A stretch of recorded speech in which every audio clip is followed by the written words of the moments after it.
71 BPSC अब आ चुका है एंड ये हाई टाइम है कि आप केमिस्ट्री के 30 साल के पीवाईक्यू सीरीज़ को प्लीज़ प्रैक्टिस करें एंड अपने व्यूज़ हमें कमेंट सेक्शन में प्रोवाइड करें। विदाउट डिले आज का टॉपिक 1 एटॉमिक स्ट्रक्चर जो कि 30 साल में वेरियस एग्जाम्स में आया है बीपीएससी के, उसको शुरू करते हैं।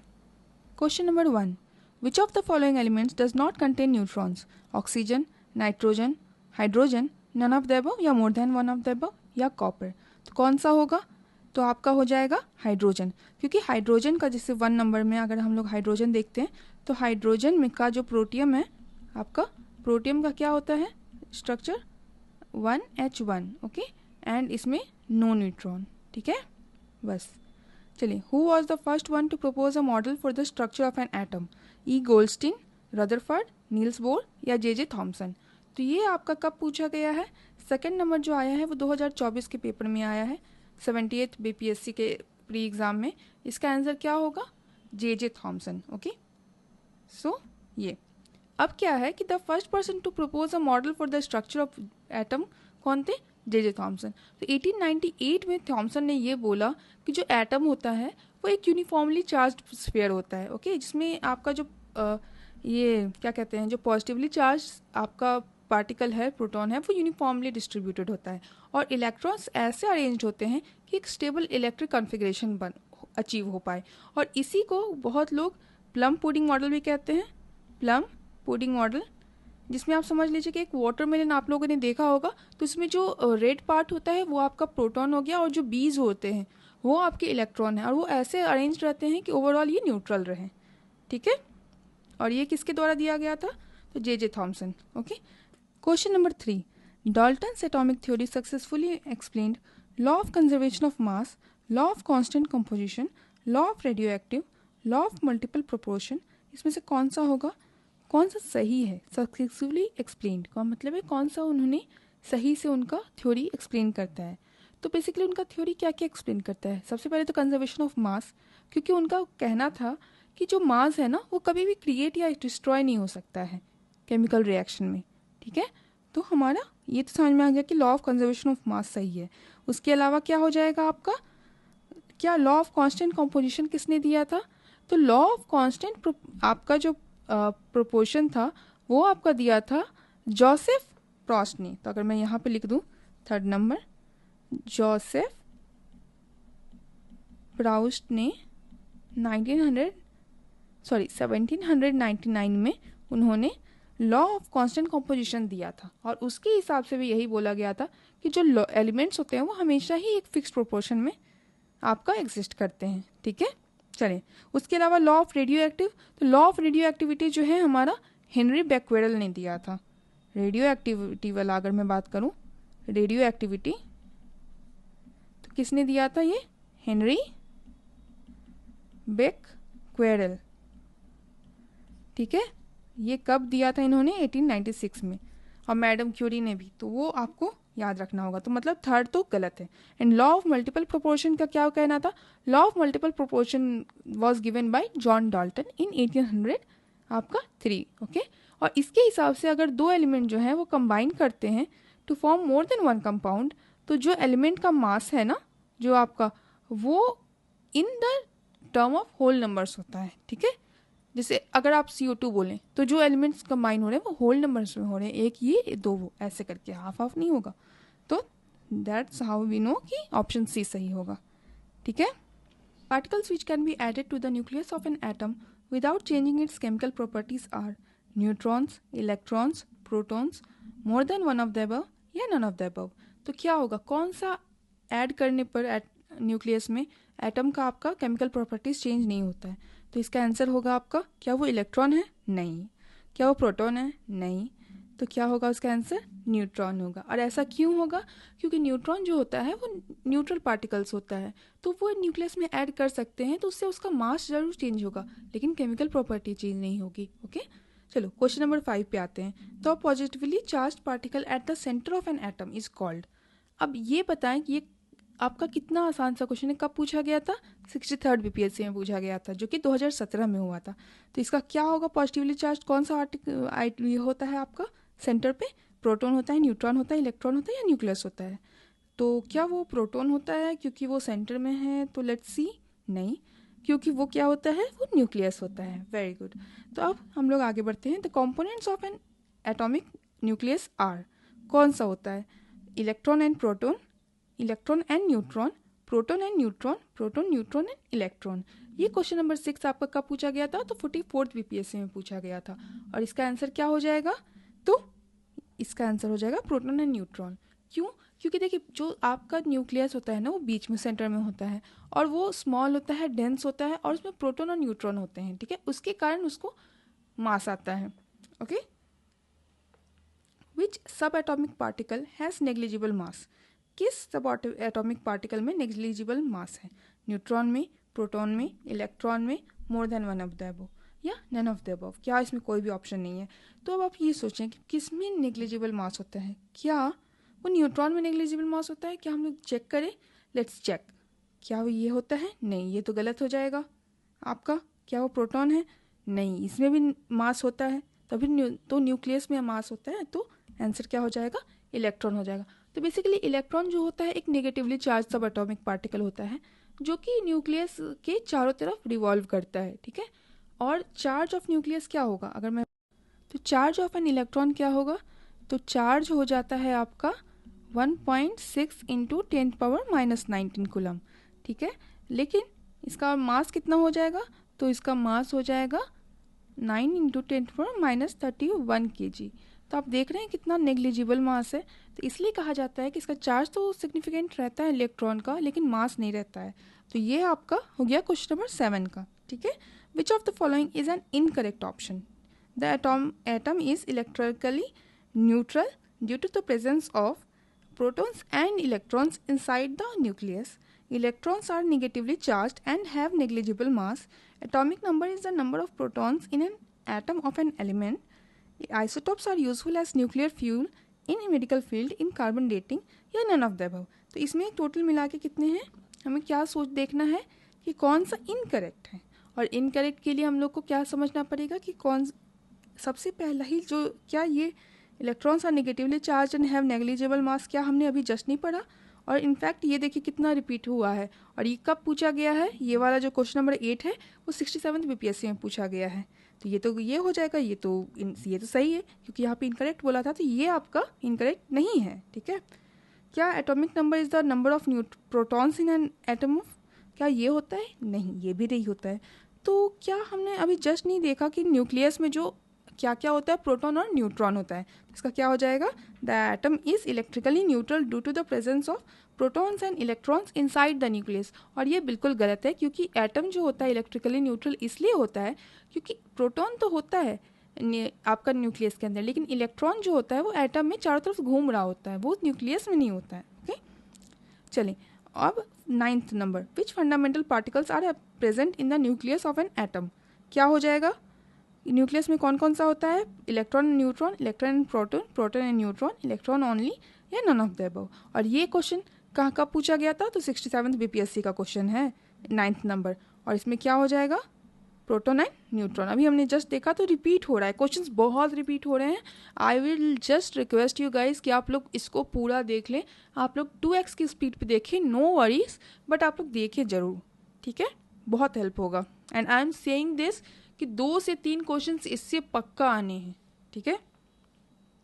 The number of electrons and neutrons in an element is 18 and 20 respectively. Its mass number is. अब हम लोग इसको अगर सॉल्व करते हैं थोड़ा सा, तो इलेक्ट्रॉन कितना है हमारा? 18 है। और न्यूट्रॉन कितना है? 20 है। और ये एलिमेंट है, ठीक है। आपका क्या कहते हैं, ये न्यूट्रल होगा। तो जितना इलेक्ट्रॉन होगा उतना ही प्रोटॉन होगा। तो यस, तो प्रोटॉन भी हो गया 18। और अब हमें मास नंबर अगर देखना है तो इसमें क्या हो जाता है? Proton plus neutron. तो हम लोग का क्या हो जाएगा? 18 + 20 = 38। तो इसका आंसर क्या हो जाएगा? 38। Yes, we solved it. I hope you guys are enjoying this video. And अगर आप लोग इंजॉय कर रहे हैं तो प्लीज़ आप लोग कमेंट में बताएं कि आप लोग सही में इंजॉय कर रहे हैं। और अगर आप चाहते हैं कि मैं सारे जनरल साइंसेस के PYQ करूँ, ये सारे क्वेश्चंस जो मैं करवा रही हूँ ये PYQ है, मैं बार बार रिमाइंड करना चाहती हूँ। और ये जो आपने 38 वाला सॉल्व किया, ये 65th BPSC 2019 के BPSC के क्वेश्चंस में आया हुआ है ये। ओके, एंड चलिए, तो आप लोग प्लीज़ कमेंट करके मुझे बताएं कि आप लोगों को कैसा लग रहा है। Okay, question number 11, the mass number of an nucleus is, क्या होता है मास नंबर अगर निकालना है? Sum of number of neutrons and protons, total mass of neutrons and protons, always greater than the atomic mass, always less than its atomic number, या none of the above, more than above. तो क्या हो जाएगा इसका answer? तो देखिए basically क्या होता है, number of neutrons and protons. Yes, so as simple हमने अभी देखा कि इसका क्या न्यूक्लियस में क्या रहता है, प्रोटॉन और न्यूट्रॉन रहता है, और मास जो है वो प्रोटॉन और न्यूट्रॉन के मतलब कारण होता है। Okay, the number of neutrons, और ये 11th नंबर क्वेश्चन का पूछा गया था आपका, ये 67th VPSC का क्वेश्चन है, 2021 में पूछा गया था। ठीक है, the number of neutron in the nucleus of plutonium nuclide, जो पी, देखिए अगर मैं यहाँ पे लिख दूँ Pu-242, ठीक है, इसमें आपको न्यूट्रॉन देखना है। तो न्यूट्रॉन इसमें अगर देखना है तो इसमें आपका थोड़ा सा ये क्वेश्चन ऐसे दिया हुआ है, ऐसे नहीं होगा, यहाँ पे 94 होगा, यहाँ पे 242 होगा। ठीक है, इसको ऐसे देना चाहिए था। तो हमें क्या पता चला कि इसका एटॉमिक नंबर क्या है? एटॉमिक नंबर क्या है? 94। तो प्रोटॉन क्या होगा? 94। ठीक है, मास नंबर क्या है? Mass number 242। तो इसका न्यूट्रॉन कितना हो जाएगा? मास में से आप प्रोटॉन को हटा दीजिए, तो क्या आंसर रहेगा? 242 में से 94 को हटा दिया हमने, तो हमें आ गया 148. That will be the answer. Yes, and you could solve it. I hope you guys are enjoying. ये क्वेश्चन 66 का है, 12 नंबर क्वेश्चन. ठीक है, which particle is free of charge? आपका अल्फा पार्टिकल, इलेक्ट्रॉन, न्यूट्रॉन या प्रोटॉन, या none of the above, more than one of the above. तो कौन सा फ्री ऑफ चार्ज है? किसमें चार्ज बिल्कुल नहीं है? तो इसका क्या आंसर हो जाएगा? क्या वो अल्फा पार्टिकल है? Let's, I am not sure. क्या आप श्योर हैं? Let's try. ये तो रेड हो गया भाई. तो इलेक्ट्रॉन का तो मुझे पता है कि अभी जस्ट हमने देखा कि वो निगेटिवली चार्ज होता है, प्रोटॉन का पॉजिटिव होता है.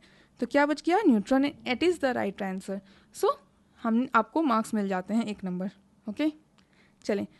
और ये आपका कब क्वेश्चन पूछा गया था? ये 66 के री एग्जाम में पूछा गया है. सो क्वेश्चंस आपके बहुत ईजी आते हैं. Which among the following is a positively charged particle emitted by a radioactive element? Cathode ray, beta ray, alpha ray, more than one of the above, none of the above. तो positively देखिए, positively charge particle है और radio active element से निकलता है, तो इसका क्या हो सकता है? इसका होगा अल्फा रे. ठीक है, अब बेसिकली क्या होता है ना कि जब भी आप रेडियो एलिमेंट जो होते हैं वो आपका, उससे आपका एमिशंस होता है चार्ज पार्टिकल्स का, और उसको हम लोग अल्फा रे कहते हैं. अल्फा रे जो होता है ना वो कॉम्पोजिटिव पार्टिकल्स होता है, जिसमें 2 प्रोटॉन होता है, 2 और दोनों आपस में बाउंड होता है. ओके, तो इसका एक रेडिएशन का, बेसिकली अल्फा पार्टिकल भी रेडिएशन का एक टाइप है, और इसीलिए ये भी देखा गया है कि अल्फा पार्टिकल में ना ज़्यादा पेनिट्रेशन पावर नहीं होता है. ठीक है, और अगर कॉमन एग्जाम्पल में देख लूँ तो यूरेनियम 238 भी जो है ना आपका, वो भी alpha emitting radio active elements हैं, उससे भी अल्फा एलिमेंट्स निकलते हैं. ठीक है, okay. Isotope of an element differ in the number of proton, the mass number, the number of electron, the atomic number, या none of the above, more than one of the above. ये question है आपका 67th BPSC का, और इसका क्या हो जाएगा? तो आइसोटोप होता क्या है? जो एलिमेंट्स जो होते हैं वो सेम एटॉमिक नंबर के होते हैं, जैसे प्रोटियम, ड्यूट्रियम हमने अभी जस्ट देखा. अगर मैं बताऊँ 15 number, protium 1H1, deuterium 1H2. ठीक है, अब ये आपका आपस में आइसोटोप कहलाता है.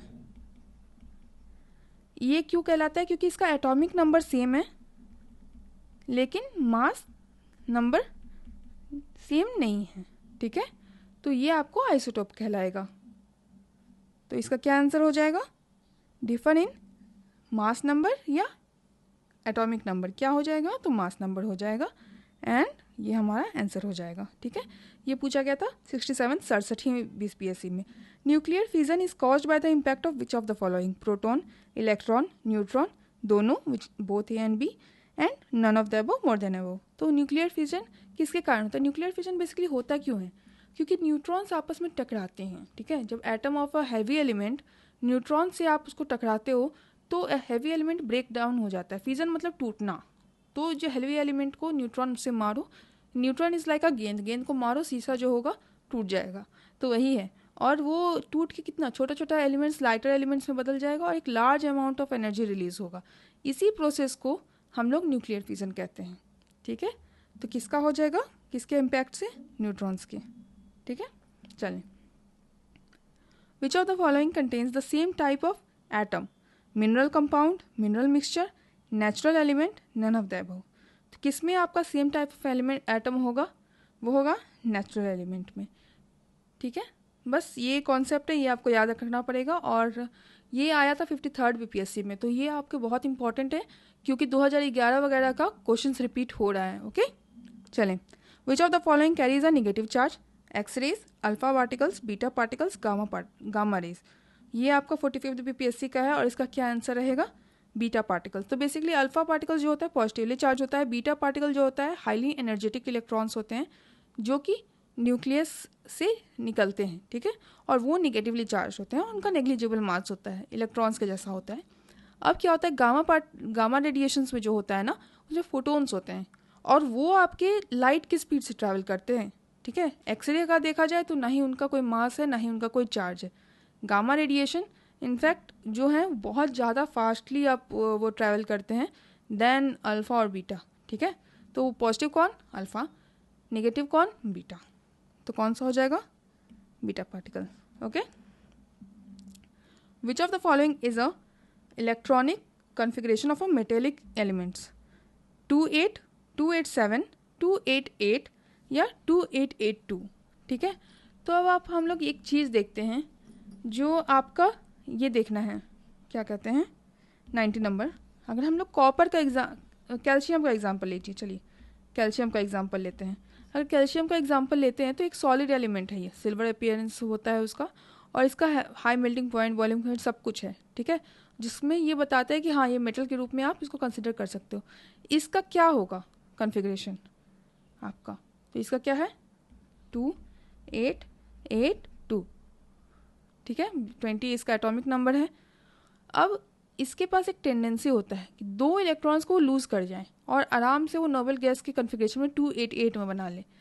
क्योंकि ये दो इलेक्ट्रॉन्स को लूज़ कर सकता है तो ये आयोनिक बॉन्डिंग बहुत जल्दी बनाता है और बहुत जल्दी इसका आयोनिक कंपाउंड भी बन जाता है। इसीलिए बाकी सारे मेटल्स के जैसा आपका कैल्शियम भी जो है वो आपका रिएक्ट करता है डाइल्यूट एसिड्स के साथ, जैसे HCl हो गया आपका, और बहुत ज़्यादा हीट बनाता है। इसीलिए इनफैक्ट आप इसको मिलाइएगा तो कैल्शियम क्लोराइड बॉन्ड बन जाएगा आपका एंड हाइड्रोजन गैस इमिट हो जाएगा। तो इसीलिए बताता है कि अगर हम लोग को इसमें से कोई देखना पड़े कि कौन सा ऐसा मेटेलिक एलिमेंट है तो आपका 2882, क्योंकि ये तो नोबल एलिमेंट का बात हो जाएगा ना आपका 288। ठीक है, और 287 में क्या होगा कि उसको तो लेना होगा, और मेटल क्या होता है पॉजिटिवली चार्ज होता है, तो 287 तो होगा नहीं। ठीक है, चलें। Which of the following represents the correct electronic configuration of nitrogen, 285, 287, 25, more than one of the above या नन ऑफ द अबव। क्या होगा इसका आंसर, तो बेसिकली क्या है आपका नाइट्रोजन का, अगर हम लोग नाइट्रोजन का देख लें तो नाइट्रोजन का कॉन्फ़िगरेशन क्या बताएंगे आप, हमारा इसका एटॉमिक नंबर 7 है ना, तो इसका हो जाएगा 2 और 5। तो क्या आंसर, सिंपल है 2, 5। और ये क्वेश्चन कब आया था, TRE में पूछा गया है, 2024 का पेपर है। तो ये पुराना क्वेश्चन नहीं है, ये बहुत नया क्वेश्चन है और आप लोग को ये याद रखना चाहिए। ठीक है, what is the mass number of an element the atom of which contains 2 protons, 2 neutrons and 2 electrons. कौन सा मास नंबर होगा जिसमें आपके 2 प्रोटॉन होंगे, 2 इलेक्ट्रॉन होंगे, 2 न्यूट्रॉन होंगे। तो अब आप ये बताएं कि जो मास नंबर होता है वो किससे डिटरमाइन होता है, प्रोटॉन्स और न्यूट्रॉन्स से डिटरमाइन होता है। वो तो इलेक्ट्रॉन्स का तो कोई मतलब है नहीं, तो 2 इलेक्ट्रॉन तो फालतू में है। ठीक है, तो हम लोग क्या कर लेंगे, क्या तो 2 और 2 क्या हो जाएगा, 2 होगा कि 4 होगा कि 6 होगा 8 होगा, 4 होगा। एंड ये क्वेश्चन आपका 43rd बीपीएससी का है। सो मैं मजाक नहीं कर रही हूँ, आई रिक्वेस्ट यू गाइज कि आप लोग भी सीरियसली इसको देखें। ओके, क्या पता यार इतना आसान सा क्वेश्चन अगर बन गया तो बहुत अच्छी बात है ना। Isotopes are that nuclei of atomic nucleus in which number of neutrons is same but number of protons is different. ठीक है, number of proton is same but number of neutron is different. Number of both protons and neutron is same. Number of both protons and neutrons is different. तो क्या हो जाएगा आपका, देखिए जो आपका आइसोटोप होता है उसका एटॉमिक नंबर तो सेम होता है, मास नंबर डिफरेंट होता है। तो मास नंबर को जब हम लोग ये करते हैं आपका डिफरेंट करने के लिए हम लोग को क्या करना पड़ेगा, प्रोटॉन्स एटॉमिक नंबर सेम है तो प्रोटॉन सेम होगा बट न्यूट्रॉन्स डिफरेंट होंगे, और इसका आंसर 10B आ जाता है। ठीक है, अब ये सिंपल सा है, और ये क्वेश्चन कब पूछा गया था, आपका पूछा गया था 41st BPSC में। ठीक है, colloids have particle size range between 10⁻⁷ to 10⁻10 metre है, 10⁻7 मीटर से 10⁻+10 मीटर है। ये थोड़ा सा देखिए आप यहाँ पे, या फिर मैं अब ऐसे कर देती हूँ, उसका कोई ज़्यादा लिखना का काम नहीं है। ठीक है, 10⁻5 to 10⁻7 मीटर या नन ऑफ द अबव। तो कौन सा होगा कोलॉइड्स का, तो कोलॉइड का आंसर आपका क्या हो जाएगा, इसका आंसर है, बस इसको याद रखना होगा, 10⁻7 मीटर से लेके 10⁻10 मीटर में होगा। बेसिकली कोलॉइड क्या मिक्सचर होता है, जिसमें जो एक सब्सटेंस होता है ना वो माइक्रोस्कोपिकली डिस्पर्स्ड होता है आपका। ठीक है, थ्रू आउट अदर मतलब दूसरे सब्सटेंस में। ठीक है, चलिए, modern atomic symbols are based on the methods proposed by Bohr, Berzelius, Dalton, Thomson या नन ऑफ द अबव। तो जो एटॉमिक सिंबल्स हम लोग अभी यूज़ कर रहे हैं उसको किसने प्रपोज किया था आपका, तो इसका आंसर क्या होगा, बर्जेलियस। ये बहुत इंपॉर्टेंट है, ये आपके CDPO 2022 का क्वेश्चन है। ठीक है, तो बर्जेलियस ने ये सजेस्ट किया था कि इनिशियल लेटर जो एलिमेंट का होगा ना उसको हम लोग कैपिटल में लिख लेते हैं और उससे आपका वो हम लोग आइडेंटिफाई करेंगे। इसी चीज़ को बेसिस बना के IUPAC ने, जो IUPAC होता है, उन्होंने पूरा सिस्टम ऑफ केमिकल सिंबल्स और फॉर्मूले का डाला। ठीक है, which of the following elements have largest atomic radius, lithium, beryllium, boron, more than one of the above, none of the above. ठीक है, तो अब इसमें क्या हो जाएगा आंसर, इसका हो जाएगा बोरोन। क्यों, क्योंकि अच्छा ये क्या बोरोन होगा, अरे ये तो बोरोन नहीं होगा, क्योंकि इसका क्या होगा, आपका हम लोग को देखना चाहिए, सोचना चाहिए। मैंने तो अभी सोचा था कि बोरोन होगा, लेकिन बोरोन तो हो नहीं रहा है। क्यों, क्योंकि जो इसमें सबसे बड़ा होगा वो है लिथियम। लिथियम के पास सबसे लार्जेस्ट एटॉमिक रेडियस होता है, और इनफैक्ट आपका बेरिलियम, बोरोन ये सब के पास बहुत कम होता है। ठीक है, ठीक है, चले, तो इसके साथ हमारा पहला 25 क्वेश्चंस जो कि केमिस्ट्री से रिलेटेड है वो ख़त्म होता है आपका। ये है आपका एटॉमिक स्ट्रक्चर पे बेस्ड पूरा केमिस्ट्री का PYQ। अगर आपको आगे भी चाहिए तो आगे हम लोग फिजिकल और केमिकल चेंज सॉल्यूशंस को पे हम लोग वर्कआउट करेंगे। अगर आप मैं कंटिन्यू करूँ, आप लोग प्लीज़ कमेंट सेक्शन में मुझे एक्सप्रेस कीजिए अपने व्यूज़ को। Thank you so much. आप लोगों को कैसा लगा आप लोग प्लीज़ कमेंट करें, लाइक करें, शेयर करें और सब्सक्राइब करें। और कोई भी अगर आपको टॉपिक चाहिए जिस पे हम लोग वीडियोस बना के आपको हेल्प कर सकते हैं, 71st BPSC आ रहा है और भी बाकी एग्ज़ाम्स आ रहे हैं, BPSC में बहुत सारे एग्ज़ाम्स आ रहे हैं, तो प्लीज़ कमेंट करके हमें इन्फॉर्म करें। Thank you so much, thank you for watching simplified BPSC।